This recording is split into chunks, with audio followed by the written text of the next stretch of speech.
If you listen to the show, you already know that we cannot exist without our sponsors. They are the ones who make things happen behind the scenes. So let's acknowledge Fuji Sports. We've been working with these guys for a while now, not only as far as this podcast is concerned, but also at the RŌL Academy. We've had their gear. I personally use their gis. What a phenomenal product. Yeah, I mean, jiu-jitsu, judo, MMA, tape, bags, anything you need for your jiu-jitsu journey, you can find at fujisports.com. Let's talk RŌL TV. There's so much content on there. It's ridiculous at this point. But I think what is even more intriguing, as time went on during the project, we've been recording most of the events that were taking place here at RŌL Academy. At this point, I mean, we have guys like Chris Howder, Armin Fati, Rafael Lovato Sr., and Pete the Greek. I mean, there are so many different events that we've kind of recorded it. Don't you think that's amazing? I mean, points of reflection and kind of going back for all the students to see what really happened and refresh their memory. Yeah, I think it's great, you know, being able to go back and look at all these high-level practitioners, Octavio Cudo, like one of the names you didn't mention. And I mean, just these guys that have been doing this for so long come in, teach these amazing seminars and workshops, and it's all recorded and there for you to watch. Yeah, absolutely. So if you want to get additional savings on all this, type in code RŌL Radio at the coupon and get additional 30% off of your membership. Nice. Go to rolacademy.tv. What's up, everyone, and welcome back. If you haven't already, please hit the like, share, subscribe, download, listen, and whatever other button there is, and leave us a review wherever you do listen. This ensures that we can continue bringing you the great guests and amazing content that you've come to expect. Today's guest shares her journey from a Midwest upbringing to becoming a dedicated jiu-jitsu practitioner at one of the most respected academies in the world, Atos. She discusses her initial fears and challenges in training, the supportive environment at Atos, and the importance of mental health and self-talk in sports. She also reflects on her past struggles and how jiu-jitsu has provided her with a positive outlet and community. Here is the RŌL Radio with Andre Galvo, black belt, jiu-jitsu coach, and a no-gi pans champ, Amanda Bruse.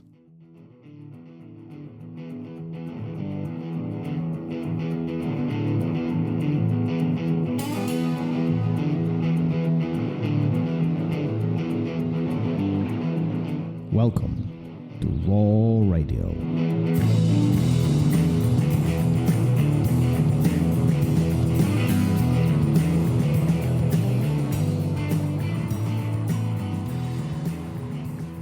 And we are live. Amanda Bruse in the house. Amanda, how are you? Thanks for joining us. Thanks for being here. Thank you for having me. Very excited to be here. I always ask, how is weather in California? I'm in Chicago. We are suffering right now. I am a Midwest kid. I understand. Yeah, I'm sorry to say, but it's beautiful here. It's actually kind of hot today. It's actually annoying. I'm waiting for it to cool down so I can go for a run. So I don't know if that makes you feel better or worse. You know what? This is the point of the conversation where this can spin in many different directions. You know, I can get really grumpy here, or I understand. Hey, I was born in Iowa. I understand. Oh, okay. So not that far away. You understand what Midwest summers and winters look like. We have only two seasons here. Yes, and they're both kind of bad. Yeah. So how is San Diego? How is California life for you? I mean, it's the best. I've lived in like 7 states, I think. I've moved around like my whole life, and this is the first time I've planted myself somewhere for, I should say, not myself, my family. But I've been here for about 5, almost 6 years. This December is my 6th anniversary, and it's really nice here. I have to say, I can see the smile from ear to ear. Something good is going on over there. Why 7 states? Why 7 states? Why are you moving so much? I mean, like, you can't settle down, or is there other reasons? No, it was me as a child. I just was super antsy. No, my parents are both in. It was basically for their jobs. They're both in science. So whether it was my dad need to go to New Jersey for his PhD program, or someone got a big pharma job in another state, we need to relocate. It was basically just both of their careers. But luckily my dad is now kind of like settled out here after our move from New York. And so we're all kind of connected out here. And I think they're done. I think they're finally done. Until the next move. I hope not, but I am staying. I told him I'm Is, staying here. I'm done. I had all my is that what travels. is that what it is? The expectations have been set. You're not going anywhere. That is what I told him. He also said that, but I said, "Hey, you might change your mind, but I'm not changing my mind because I have seen a lot of the US at this point, and I'm telling you, this is where I want to be. I know it's expensive and I know there's obviously qualms, but compared to everywhere else I lived, I just feel very happy here." What's the worst place you live? Oh, New Mexico. Is it now? 100%. I lived like about Why? an hour south of I mean, Albuquerque. people dream about going to New Mexico. They have Amanda, not what lived is there. wrong with you? Okay, listen. It is if you've been there and you haven't been, you didn't go to Taos and you didn't go to Santa Fe and or you went to maybe Albuquerque, but you went for like a short period of time. You can't live there. There's nothing there. There's like 2 cities, and if you're not in those cities, it's literally, have you seen the movie From Dusk Till Dawn? Like the old Yeah. vampire movie? Yeah. That's kind of what all the towns look like to me. I had to drive an hour to school. It was just, it's not good. I don't like it. It's beautiful. Love it. I love the South. We had the Roswell for the aliens. We had the atomic bomb testing site. We have White Sands, a bunch of cool caverns down there, but just visit. You're good. Just visit. I get the sense that you are a very social person and you need humans around you. Yeah, well, it's funny because I wasn't when I was younger, or I thought I wasn't. I was just really like shy. Now that I've grown up, I realize I'm definitely more social and I need to be around people. And yeah, so California is great for that. Yeah, no, definitely yes. Definitely yes.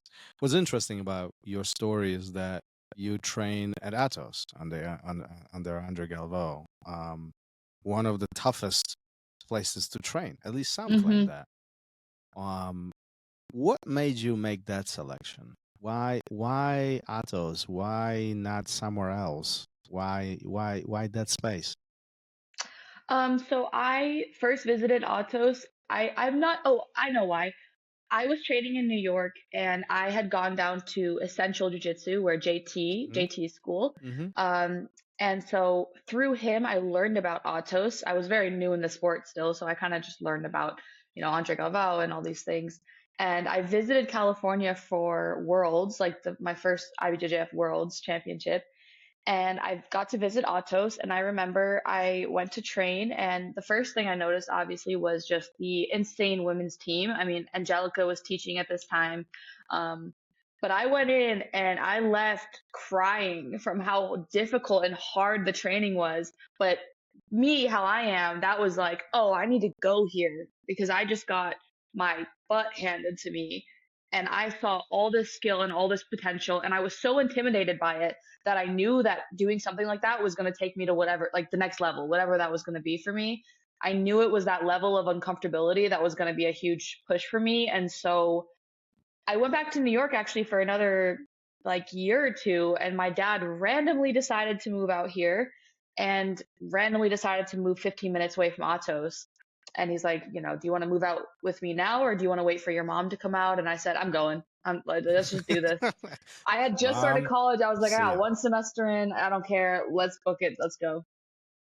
So, paint the big picture. Let's just paint the time frame here.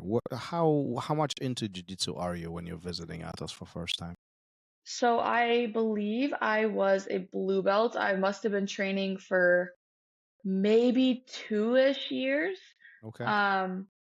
And that was at JT's or just East Coast in general? I was training upstate New York in Poughkeepsie at a school called Black Hole Jiu Jitsu. But okay. I would, after about a year of training, I was a pretty good white belt, and we had some guys who were going down to train at Henzo's, to train at JT's, and I started kind of going down with them and getting more exposure to like better rooms and learning more. And so after like a year and a half, 2 years, got my blue belt, and I was going down to the city and different places to train. Mm-hmm. So then you visit Atos, and you said you left the academy crying. Yeah. Okay, walk me through that day. You go in. Is this the very first time you visit Atos? Yeah.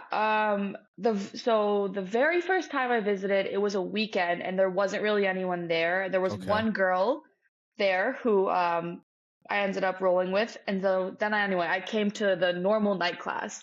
Okay. That was Monday, and that was like my first time being in an Atos class. And That I was the just reality remember check. I was so scared. I was so Why? scared. Why? Walk me through Well, this. This is fascinating for me. Why so are you scared? so it wasn't even necessarily that Atos is scary, because I always tell people this now, like Atos is not as intimidating as you think. It's actually much less intimidating than many big schools I've been to. It's pretty comfortable environment, but I was very socially anxious at this time, and Okay. I didn't know anyone, and I had never been around so many women in a jiu-jitsu gym, and I just like didn't know how to act. Like I didn't know if they were going to be competitive with me or like nice to me. I was very shy. There was like more black belts than I've ever seen in my entire life in one room. So it was just me personally being intimidated. But the class was so organized. Everyone was so focused. Everyone was so kind and helpful. I think the first class I ever went to, if I remember right, was taught by Rolando Sampson, who was one of the Okay. most nice, genuine people. And he's like very welcoming. So Yeah. not intimidating. But he teaches at a very high level, and he teaches a lot. And I just remember being like, I have no idea what's going on at all. I have no idea what's happening. All right. So you go So, through that class. You go through that first class or second class. You leave the academy. You get in your car, and then what? Just flood of emotions. yeah, well, the crying was more because like when you roll with higher level women for the first time, it's like a different level of, and I'm not saying any of them were like mean to me, but there's a level of training at Atos where you're expected to roll pretty hard, and it's fine, and it's no big, that's just how it is. Like we have a good training room. But I had never rolled with girls like that, and so I got beat up really pretty bad. And I was used to being like the one girl in the academy, the guys thought I was really good, and I was like, I had a little chip on my shoulder as the little only blue belt at my school. And I went in there and I got destroyed by everyone. The kids destroyed me, the girls, the orange belts. Well, of course the orange belts, but like the white belts even were hurt. Like I was just like, oh no, like I just got beat up really bad. And so it was hard. But after I wiped my tears and my sorrows, I was like, oh, that's also awesome. And I want to go there. Did it hit you after you left, or are you going through this anxiety points of reflection during the training? So when does it hit you? Yeah. When does this is like, oh crap, this just happened? I mean, there's one girl. I have one moment I remember. There was this girl who used to be at Atos. Her name's Heather Woods, and she's Yeah. still training. Yeah. Yeah. And Heather. I had Heather on our show. Yeah. Yeah. Yeah. So Heather put me in mount, and then Heather used her chin like in my eye socket to like turn my head to like force it. And no, literally was just like, oh my God, like what is happening? And I think I was crying in the role, but I was like, I'm fine, like everything's fine. But that was the moment where I was like, oh no. The main reason why I'm asking all these details is because many people, and not only females, but guys too, would Mhm. say, F this. This is ridiculous. Like, I just came to roll, and you guys are like, what the hell is going on here? Like, you all need to chill down a little bit. Like, but your mindset is very different. You're like, wait. Wipe these tears. Like, get Manda, check yourself. You got this is a place to be. And now, even years later, 6 years later, it was like, no, I'm not going anywhere. Dad, you can go. I'm staying here. This is my place.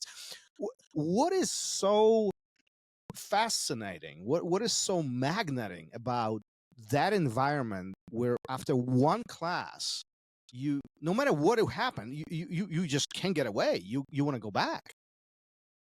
I think it's the collective emphasis that you can feel in Atos. You can feel that everyone wants to be a champion. You can feel that everyone wants to push themselves. You can feel that everyone wants to help each other get better by training in that way. And, I was coming from a more local gym, and just being in a gym where, it's a champion factory. It really just is a champion factory. There's so much talent on the mat. The expectations are high. And so that kind of pressure that you feel in a positive way is very motivating. And it makes it easy to want to put in that work and want to like match and want to go in there and go hard and learn. So something about just having all of those very talented athletes. And it's also very freeing to be in a gym where the expectation is that you're going to train hard. Because sometimes, like, I don't know, for me, when I'm at more of a local or a smaller gym, there's like, I don't want to be that person who's like taking it too seriously. Oh, I But see what like, you're saying. Like you know it's what I too mean? rough. You push it. You push too far because everybody's a Right, hobbyist, right? Is that what you're referring right. to? Yes, exactly what I'm referring to. And there's just so many people at Atos who are doing this full time. And it's a serious environment, but it's also a very positive environment. And Galvao does a very good job of emphasizing team unity, and he's very communicative. I've never been in a gym where the instructor will sit down and talk with the students so openly and so frequently. And he's very open to feedback, and Autos, the environment's constantly changing and improving and constantly having new talent come in. So it's multifactorial, but he's definitely made a special feel. What was the one striking point between your, let's just call it small town academy, and this champion factory that you referred to? What do you mean striking point? I don't know. Something that I do know. I mean, it's something that you, after being there for a few years, you're just like, wow, this is different. This is what separates this place from all the others. Yeah, what separates Atos from all the others, I think there's a lot of confidence in the gym just as an aura. Like there's so much self-talk that goes into it. Galvao is such a great leader for all of us. But as far as the actual training, I think it's just really the intensity of the training and how you're expected to train. Like I remember that Angelica would watch me roll and she would come up to me and she would say one thing said to me that was really important. She was like, "I'm watching you and like you're losing positions, you're not solidifying positions that you need to be. Like I need you to roll every round like you're in a competition and I need you to think about these things. Once you get mount, the round should be over. I want you to hold mount for the entire mount, like match if they can't get out. Like these types of Hmm. things where they're really preparing you for the tournament." And my old gym it was great and we trained hard and we had fun, but it wasn't as calculated and there wasn't as much experience in the gym just from, people who are there and stuff. There's so much experience in competing in Atos that talk to anyone there and you're probably going to be talking to like a world champion or someone who can give you some sage advice or help you figure out how you should be training to prepare for whatever, because they've done it. You're in there and like I'm talking to Louisa Montero, or like I need to go ask, like there's like Andy Murasaki. I mean there's like 40 different black belts like Hmm. that you could just reference at any point in time. So Well, I think that experience is just crazy. well, this is what I'm asking. I mean, many people don't experience. They have never experienced that environment or even that mental. They didn't have opportunity to process something like this in their mind, and you're experiencing this firsthand. So it's Hmm. always intriguing to have these conversations and exposing others to really what this looks like internally. Sometimes we do think like we train hard and then there's next level. And that doesn't mean that we train hard. That just means we have very different approach to training, right? Those are two Yeah, different things, right? You can go very balls different out, but it things. doesn't mean that you're training intelligently, right?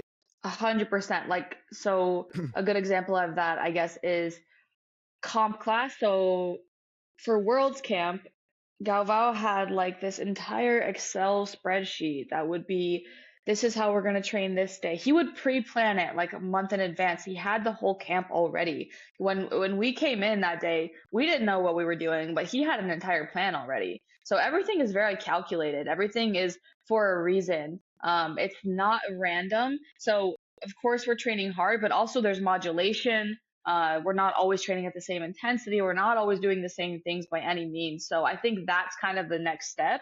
You can be at a gym that trains hard and trains competitively, but you have to intellectualize it. You have to Hmm. plan. you have to really start breaking it down like a professional. And that is something that a lot of people at Atos are really good at. Let's take this back a little bit. Why jiu-jitsu? Why not checkers? What's happening on the East Coast that gets you on the mat? How does this all start? Yeah, so I always forget this, but technically I did jujitsu for a tiny bit when I was like 5 at a Tiger Schulman's, which is like a Okay. kickboxing gym. Okay. But apparently I did one tournament and I tried to hand my belt to the ref and then got blast doubled by like a boy and cried and then quit. Wait. Like, Rewind. like, okay. The fact that you forget about this story tells me it's important. Okay, so Yeah, it was traumatizing.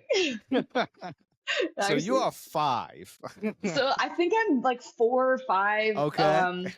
I go to my very first tournament and we're in the match and like my belt comes off and I'm very polite and I'm a rule follower, Of right? course. So of course I pick up my belt and I go to hand it to the ref because I don't want it to get in the way. And some little boy just blast doubles me and takes me down. I lose. I remember sitting on the bench in my mom's lap, like, like crying.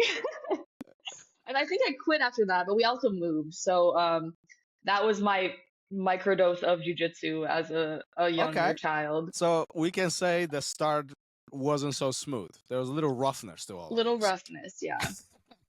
Little bit. But all right, so you know, time goes by, and then when is your next time?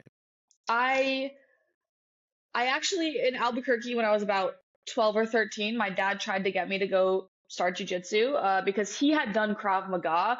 And when he did Krav Maga, some guy like broke his arm and like tore his bicep off. And then he was like, oh, that jiu-jitsu stuff like works. So I think you should do that. So he tried to take me to Jackson Wink MMA in Albuquerque. I walked in the door, got really intimidated, left. So did not start jiu-jitsu. Fast forward 2 more years.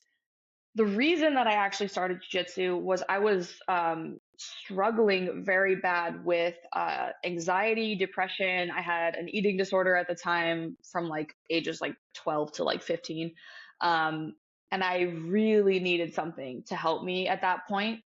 I was powerlifting. I was lifting weights. I was doing it competitively, but it wasn't. At the age there of wasn't. 15? Yeah, I have the New York State records for a couple of Wow. times. Yeah. Wow. You're not a pushover, huh? Yeah. Okay. Definitely. It was fun. I enjoyed it. It was good to get strong. That was important for me because I was recovering from anorexia. So I had gained a lot of weight, and doing something that showed me that my body wasn't just about my appearance. I was able to like do physical things, and that was a positive that came out of the weight gain for me, is that I was getting stronger and I was able to do these things. So that was great. But my dad still wanted me to do something that was more community based, where I could have a group of people supporting me and helping me, because I really needed that at the time. And I don't remember why, but he was just like one day like, hey, I think you should try jiu-jitsu.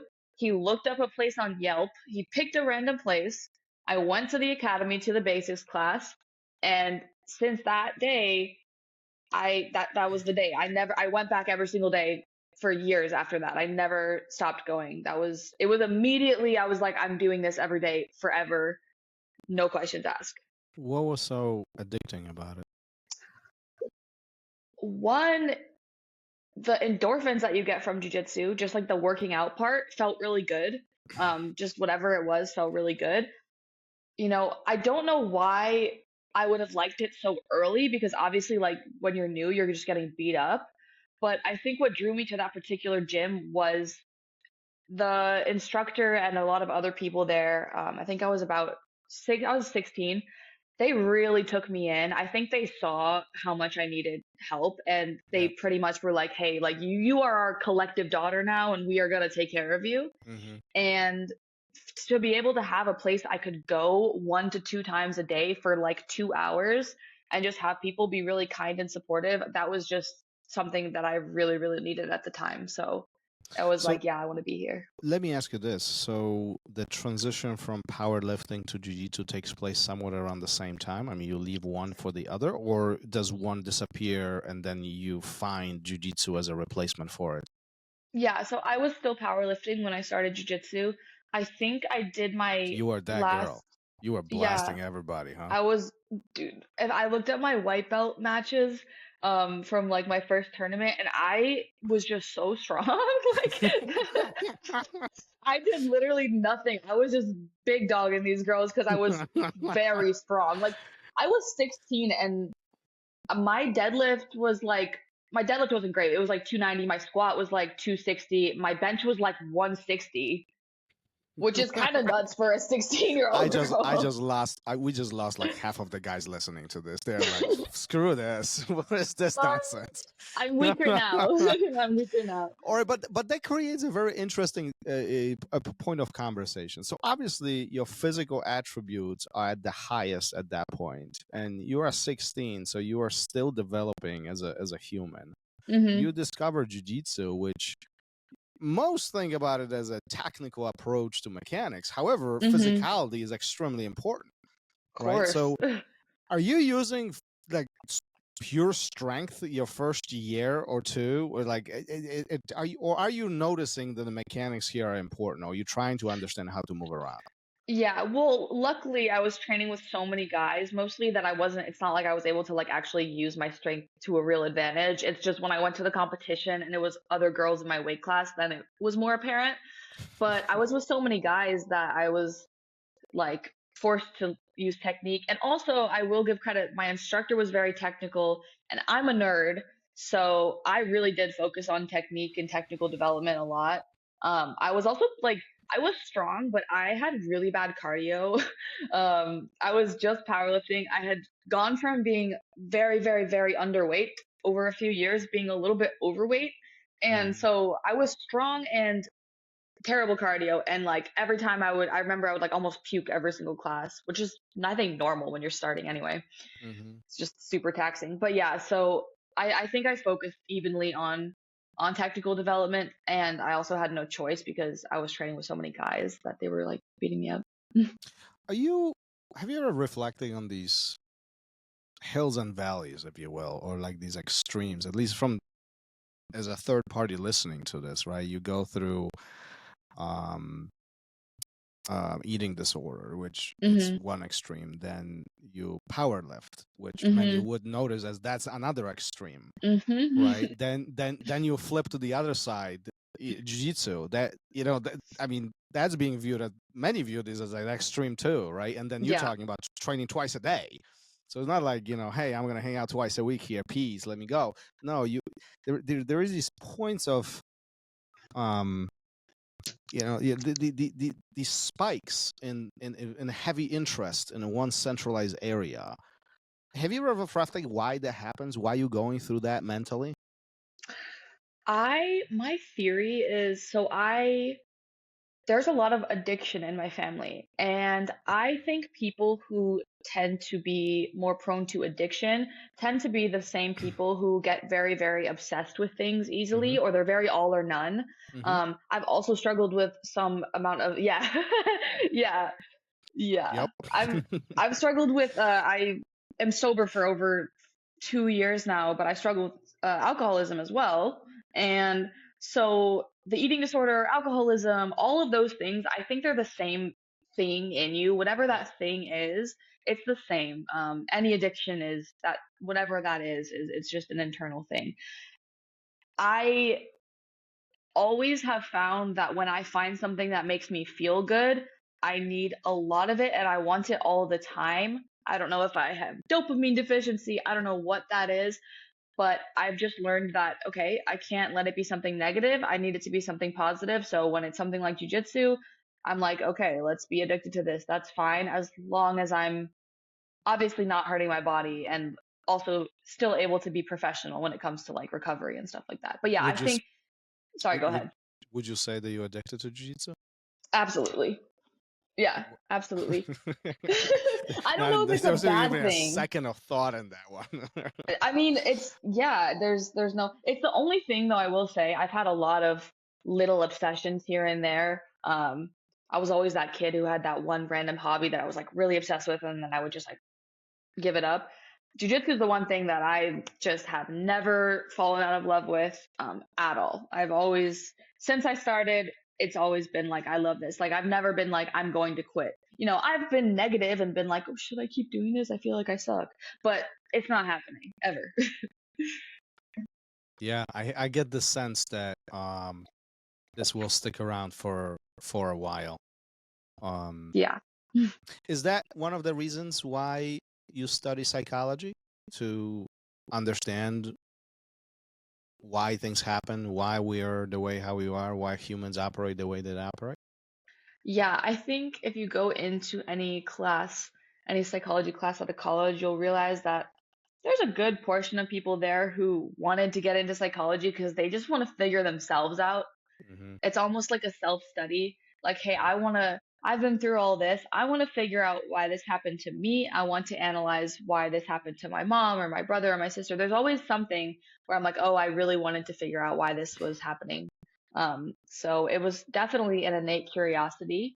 Um, and it's like, I've always been interested in people. I've always been interested in how people operate and as well as myself. So it was just like the perfect thing. Like, oh, I can just study that all the time. Like, yeah. What was one of the striking points behind the education that you have completed, jiu-jitsu on the mat? Do you find common denominators, if you will, between human psychology and what's happening on the mat, physically and mentally? hmm Yeah. There's a lot of crossovers. I took a lot of, there's two different kinds of things I always thought of. There's more of like a science, like neurological thing where uh, I studied a lot of just how we learn things and how we process information. And there's a lot of carryover between that you see in athletics, like just, how we learn it in general, development and stuff like that. So those were always interesting connections to make. But also I did an internship in a positive psychology lab, which was a very interesting internship because we were studying like a novel therapy, which was basically a talk therapy where we just taught people to change their thought processes and change how they talk to themselves. And that is something that I have carried over a lot into competition mindset and just competing in general and just being more positive as far as training in general as well. So I think that was the connection that I really enjoyed kind of exploring during my degree. Would you agree that that's one of the things that people underestimate, meaning the self-talk and how you approach to yourself? And I'm not even referring particularly to competition, but to just jiu-jitsu in general. I mean, how many times do we find students saying, "I suck, this sucks," and before we even do anything, have you had similar experience? Yeah, I think it's probably the most important thing. Yeah. I think in general life, it's probably the most important thing. I do a lot of work now on my mental self-talk and on how I think and how I'm actually thinking about the future and how I'm thinking about my abilities and how I'm being positive and all of these things. Because I think negative self talk, no matter what, whether it's athletics, whether it's a job, it's the one thing that can ruin anything before you Mhm. even started. Or that, like, you're taking away all of this possibility that you have just because your mind is not there with yourself. It's so powerful. But how? Why? I mean, why is that so important, Amanda? I mean, it sounds like, we can go through life. We don't have to be positive all the time. I mean, why the hell would I be positive? Life sucks. I mean, that's what many think. hmm Well, we can, but also what's the quote that I'm thinking of from it's like we are what we think about most often. So my actual perception of things, whether that's how I'm interpreting something someone said, whether that's how I'm seeing the world today, whether whatever that is, all of your perceptions are start in your mind. So if you're giving whatever you're thinking in your mind, it's going to affect how you're actually perceiving things. And Yeah. that's all that reality is how you're perceiving things, right? Like reality to me is whatever I'm perceiving, how I'm perceiving it. There's not really a fact in whatever. That's just how am I perceiving it? That's my entire reality. So I have to control this because it's going to affect what I notice outward. Yeah, and that's Brian Tracy, by the way. I just looked that up. You become what you think Yeah. about the most of the time. And it's so Um, true. Yeah, and so let me ask you this: why so many underestimate this? I mean, like we can find this literally present every single day on the mats from people having, oh, what kind of dog do you have? I Wait a did minute, not realize he was in we here. just I pivoted that really did conversation. not. I'm a dog person. Let me see. Let me see. He's a What pit kind of dog do bull. you have? He's a pity. Oh, Let's see if we really? can get him. Bubba, come here. Hi, Bubba. Oh, look at. Oh, Oh, come on! This Bubba. show just went places. Look at I've got that. I've got 2 dogs and 3 cats. Oh boy, you're an animal Yes, person. I love I it. I love it. am. What kind of are you kicking my buddy out? Well, I mean, if he wants to go, I'm just I'm just messing with explore, you.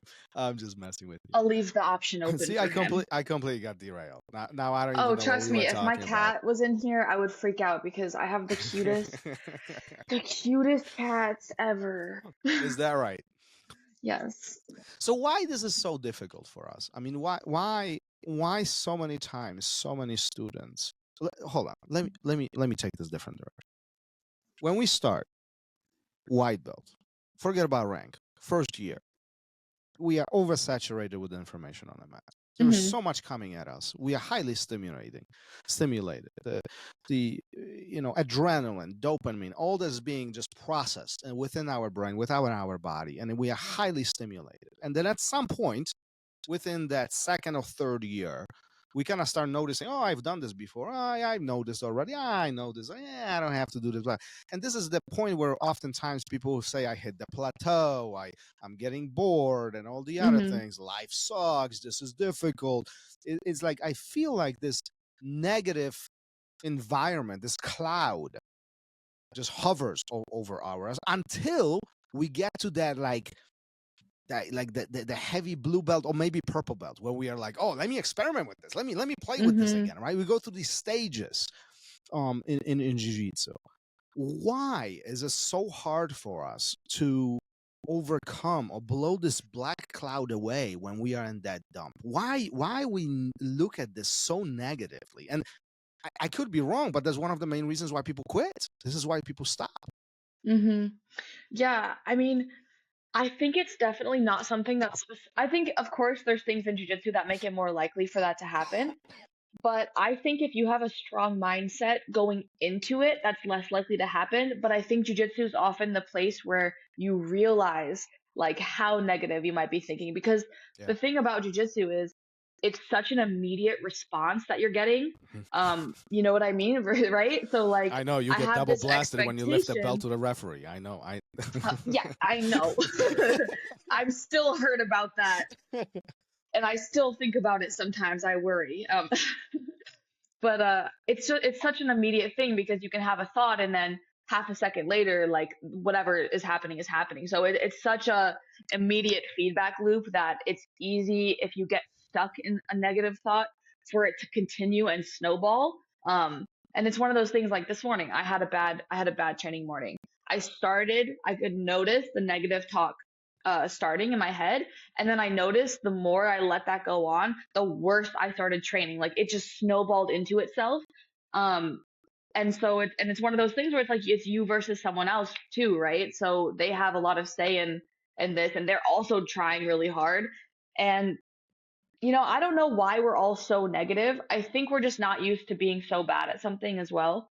I think we're in a society where like there's not as much, not that people don't struggle, but a lot of things are not, we're not pushing ourselves in that way.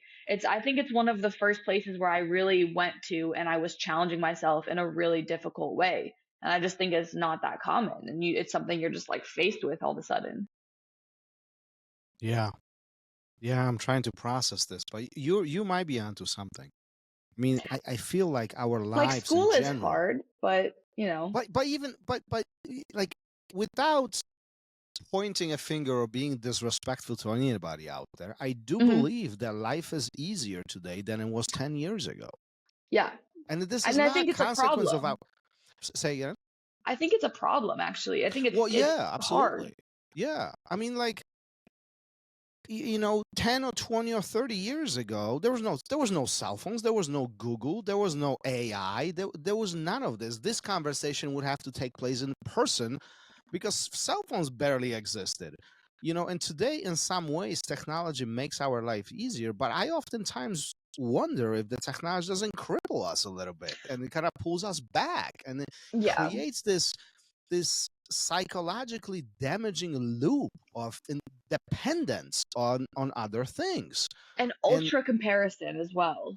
And absolutely. I mean, how many times do we find ourselves scrolling through Instagrams like, oh, his life is good, and here it comes, And it negative makes dump you feel begins. so much worse. I noticed it immediately, but we still do it because Absolutely. they've literally tricked us with these little dopamine tricks. Yeah. And they've made our brains to where we need this. It's like a drug. So it's this big scam, in my opinion. Is it? Are you a Yeah. conspiracy theorist? I'm open to them. It depends. I'm open though. I'm not You gonna will not admit deny. it, but maybe it will happen. I want to see all the information and I want to do my research for myself. But my Fair dad enough. is very like, I don't believe in any conspiracy theories. I Oh, don't is that right? believe in it. And he's so science oriented. I And should I'm have just like, both of you on the show. that would And be great, actually. I have a feeling that it will be a great conversation. Yeah, he's actually a really funny guy. Smartest guy I've ever met in my life, too. Is your dad #1 fan of yours? Yes, he is. However, he has never been to, I don't think he's ever been to a competition. Oh, okay. So talk to me about this, and I'll tell you why. Because my dad, true story, I love my dad. Dad, shout out to you. But my dad has never seen me train jiu-jitsu until I got my black belt. He never came to the academy. He always thought this is bad for me. He always supported me remotely, but he never made that leap to be there in person until there was the day when I was getting promoted. And then he cried like a little girl who got blasted by another boy. I'm just saying. Hey! I'm going to keep bringing it up. It's okay. It's funny to me, too. I find it fascinating why your dad never seen you compete. So my dad is my biggest supporter. He absolutely loves that I do jiu-jitsu. He's super proud of it. He gets very nervous for me.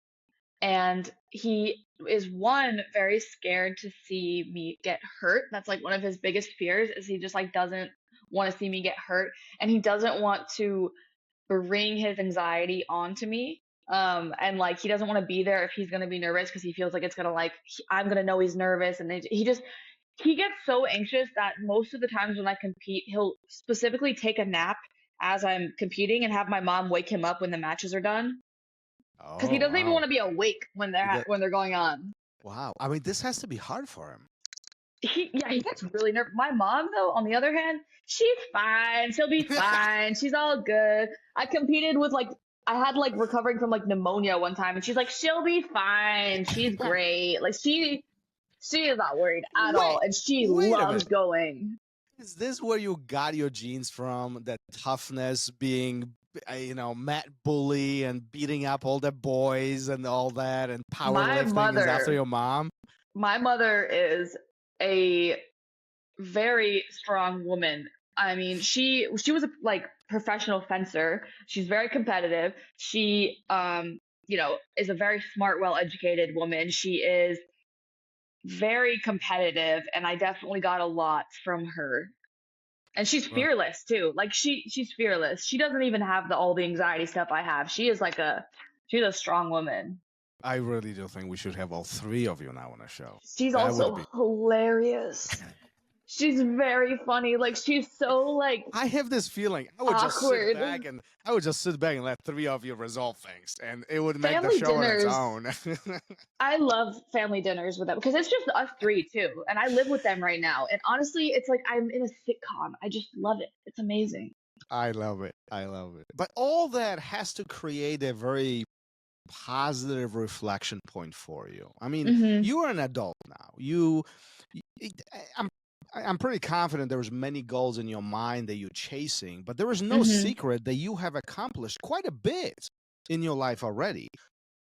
Having such a supportive network at home and making things fun and really, I suppose, not not take life so seriously. Mm-hmm. It has to be refreshing.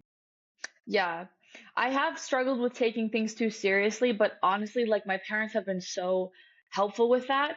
And I hope to be how they were one day because they never ever, they're both scientists, they both have PhDs. Like you would assume that they would be like, hey, I want you to do this, follow in our path, whatever.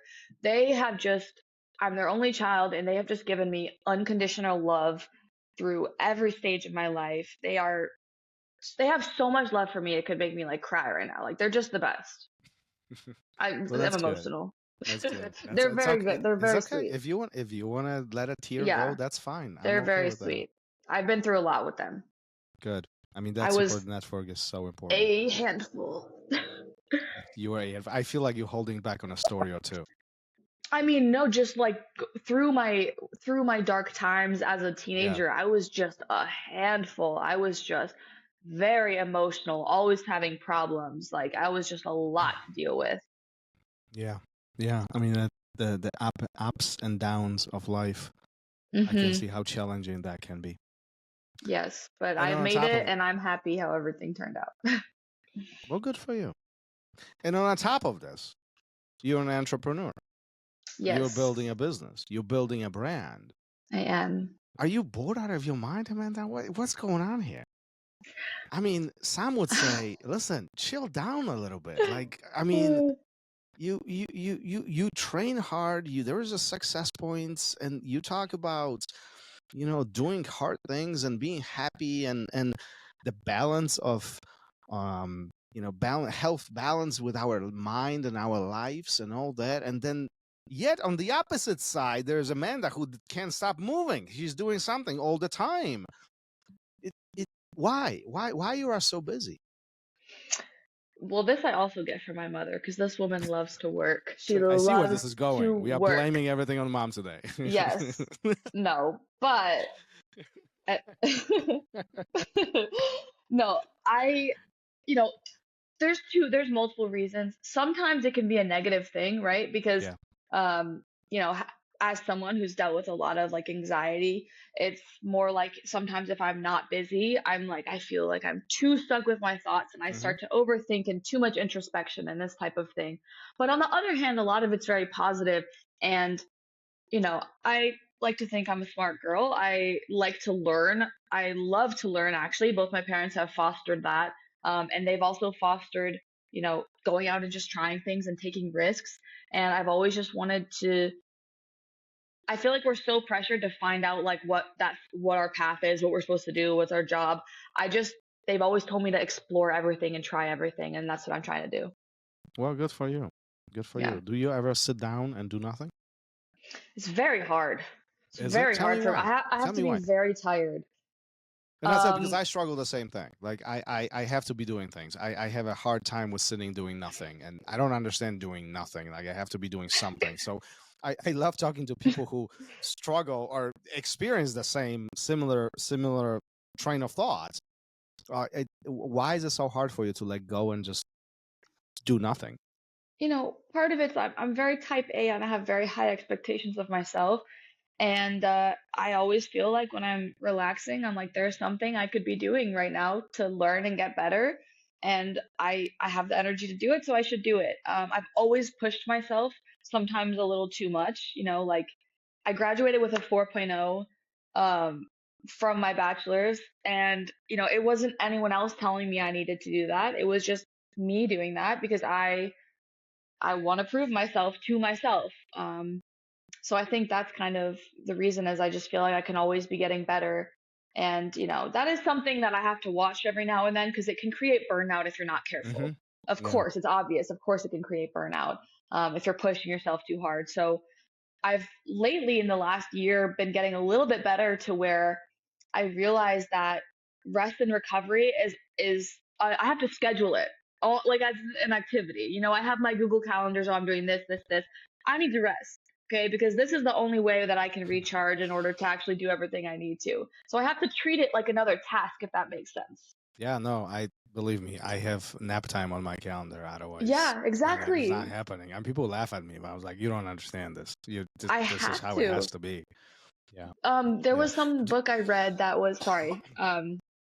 But it was basically talking about the same problem where it's like, okay, if you're going to decide to rest, just decide to rest, because if you decide to rest and then you're just anxious about the whole time, you're not even resting anyway. So Yeah. you need to just decide what you're going to do and Yeah. accept it and Yeah. be present and be in the moment. But that's not so easy. I mean, No, we are talking about this like this is, oh, let's go get coffee, but it's right. it's not really that. Like No. there are struggles behind this. Letting your mind go, and we're talking about life, but I think we can relate this to jiu-jitsu very much so, in a very strong way. Letting go of your mind and not stressing, not over exaggerating things. It's often a challenge for Mm-hmm. many people. How do you let Yeah. go? What do you do? So I've focused for a few years on learning to just be present. And for me, I have like a whole thing I do in the morning and at night to get my mind right, right? Like I listen to this guy and I read this book by a guy named Joseph Murphy. The book that I read every day is called The Power of Your Subconscious Mind, which is a phenomenal book and I highly recommend it. Um, but I basically have to brainwash myself every morning and night in order to focus on being present. I practice breath work. I try to meditate. Go outside and don't take my phone. I do things in order to connect with my body and with the present moment. And I have to do it every day as like a practice.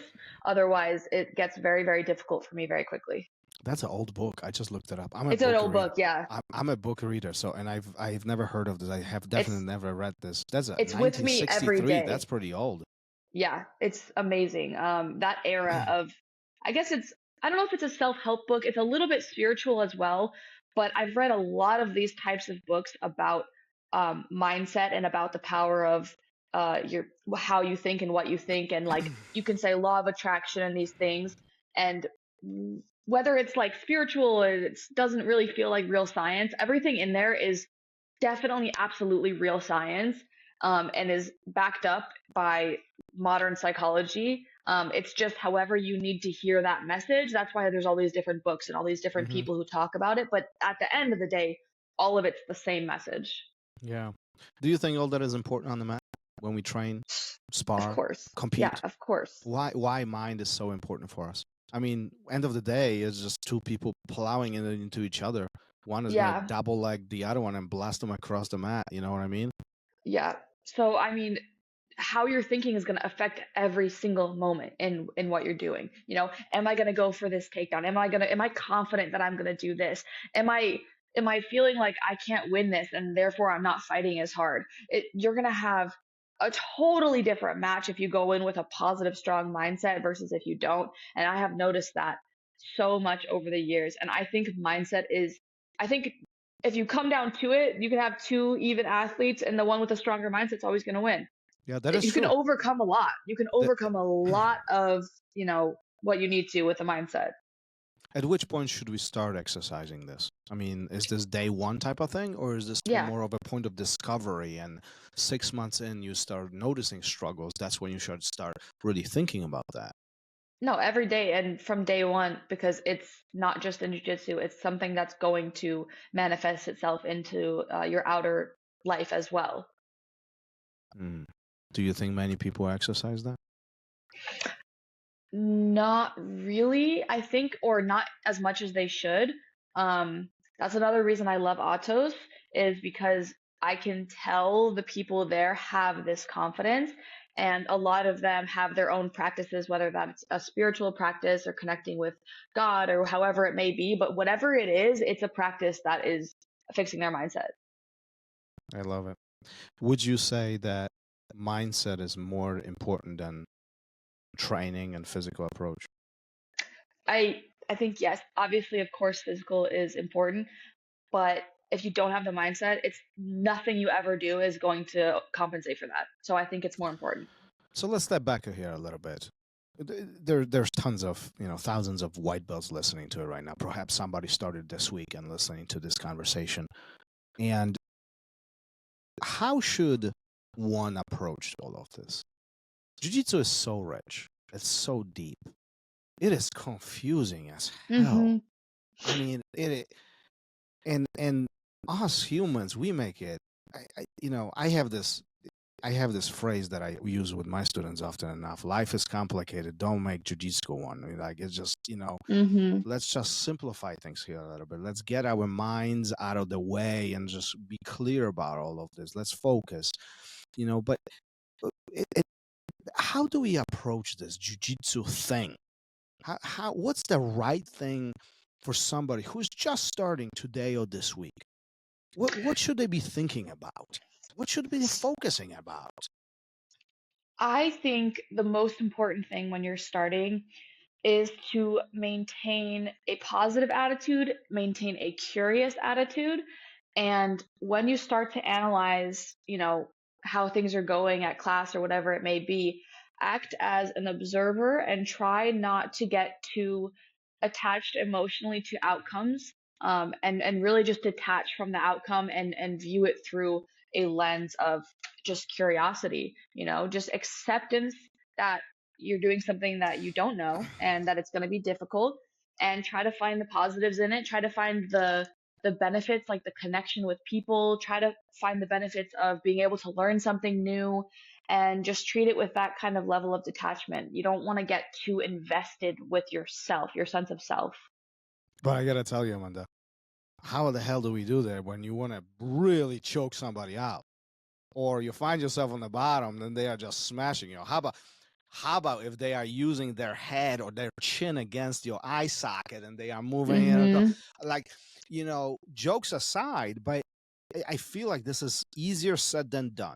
Like, we all know we need to be cool. We all know we Yeah. need to be positive, self-positive talk. Oh yeah, thumbs up. Life is good.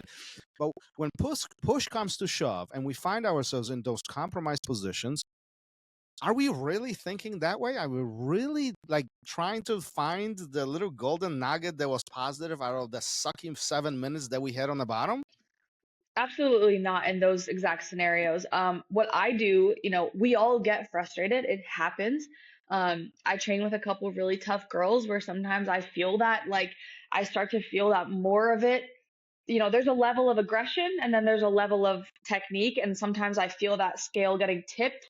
And when I feel that emotion, I can recognize it, because, you have to be good at recognizing your emotions, which you have to learn in life. But I'm like, I always tell myself, I'm like, you're going to breathe, take a couple deep breaths, and then try to just be like, okay, what can I do physically right now to get out of this scenario? What can I actually do? And what is the way I should do it? I almost view it like I would be like, what advice am I going to give to someone else right now? Because I can't let myself be so, like, just angry. I can't let the anger happen. So I breathe through it. And then I really just try to get myself to start thinking, like, analytically, and remove the kind of feeling from it. But Yeah. breath work helps a lot for me. Like, I have to breathe through those emotions. Yeah. Yeah. I can totally imagine how this is challenging for some. Have you ever For found yourself in a sure. spot where it was tough? Perhaps a tournament match, or the event itself, or maybe a sparring session at at the academy where you just could not. It was so overwhelming that you just processing the information was difficult. Um, of course, I mean, I can think of things, Besides the times. match when you were 5. Right, right. Yeah. No, there's definitely been times when I'm training. There is one girl at my gym who, especially when I first started training with her, it was very hard to regulate because she is very tough. She is a little bit mean, a lot of it mean when she trains, and she is phenomenal. Her name's Gabby McComb. Uh, Absolutely phenomenal. I train with her every day, but especially when I first started training with her, I mean, I was just getting beat down. I felt like I couldn't think, I didn't have anything. And every once in a while, you have to just learn to survive. That's also a skill that happens that you have to have in jiu-jitsu. Sometimes you just need to be able to survive and get through those moments, and maybe you're not even going to be able to do anything great, but just the act of getting through those moments and accomplishing that in of itself is something that is important to do and to be able to do. You can't lose it completely. You can't lose your cool. Yeah. Sometimes you just have to survive. And, Yeah. you know, you might have to do that in a match too. What are you going to do? You're going to freak out on someone and start a fight and get banned from IBJJF? Like, what's your plan? I mean, there have been handful People do it. people who have done it. People do it. I saw a guy today on the video. He got someone wrist locked him. This was at Europeans, and then he like literally kicked the guy. Oh, really? Straight up kicked him. You know, you have to survive, and you have to be able to. But isn't it fascinating how the emotions, that rational emotions, it is so wired up in our head at that particular moment that we can't control what our body does. And I mean, some will say this is a decision that you're making to kick somebody or push somebody or overreact or scream, whatever it is. But is it really controlled? Or is it just an overreaction to the situation and we just don't have awareness of it, right? That's like the $1 million question behind all of For this, sure. right? No, I've had moments in training. I can think of a few where like I got really mad because someone was like being really rough, and I just instinctively, like, I don't know, did a super hard collar tie. That was like a punch, maybe. Like, it's happened. I'm not saying I do this, but like it's happened. And that's that human nature of we're doing something where we're fighting, and we're telling our bodies that we're in that kind of scenario.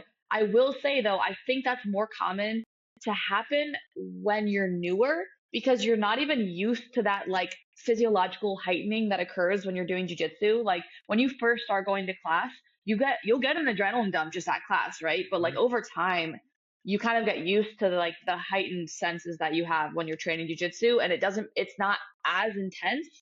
But again, there's still those moments and those scenarios where it can kind of bring that back out. Yeah, and a lot of it might actually simply come from the simple fact that when longer we train, more experiences we have, and we might have been in that situation already. So our quote unquote overreaction point is not going to be as spiked up, you know. For sure. You know, there's a reason why brown and black belts are a little bit calmer. Yes. In most cases than an individual who started last week. I mean, like there is a reason behind this. Our brain plays tricks on us, and between adrenaline and anxiety of the situation, just makes our heartbeat increases, our nervous system is going nuts. Like, I mean, the body reaction behind all of this is very interesting, right? I totally agree. Yeah. What an interesting conversation. What this all tells me. Well, this all tells me we all nuts. We're all insane. We are. Absolutely. Oh my God. Anybody who sticks around with jiu-jitsu for more than a few years is nuts. But that's why I love it, because I've met so many insane, crazy, unique people in this sport, and like I finally felt like I always felt like I was a weirdo, and now I'm just like, oh, like we're all weird. I'm not the only one. Yeah. It's the island of misfit toys. That's right. I share that thought. I 100% agree with that. That's why I love it. 100% agree with that. Amanda, before we start wrapping this up, we've been at this for an hour. Before we start wrapping this up, what I do, and at the end of every episode, I have a question for you from a previous guest. He had no clue who's going to be answering the question. So think about it as questioning blind completely, and it always creates an interesting end to the conversation. And on the previous episodes, I talked to Adam Benayoun, and he asked, who is the person in your jiu-jitsu journey that you didn't expect to stick around, yet they surprised you and impact you in a great way? I already said her name, but it is Gabby for me, especially right now. Yeah. So Gabby, I came to Atos, and then 2 years later, Gabby came to Atos, and I didn't know who she was. And I felt like she was so much better than me at the time that like I wasn't going to be a training partner for her. And now she is my secret. Like, she's my secret weapon, because she makes me so tough. And she's one of those people who will just like, she will not stop even if she can tell that like I'm hurting, whatever. She makes me so tough. I'm so grateful for it. And she's very, very smart. She'll sit there and analyze an entire roll and tell me everything I'm doing wrong, and give me advice. And it's just, I didn't think I was going to have that type of relationship with her. But now she's become one of like the most important people, especially in my camp right now. So I'm super grateful for that. Well, that support network is so important, and we talked about quite a bit of it today.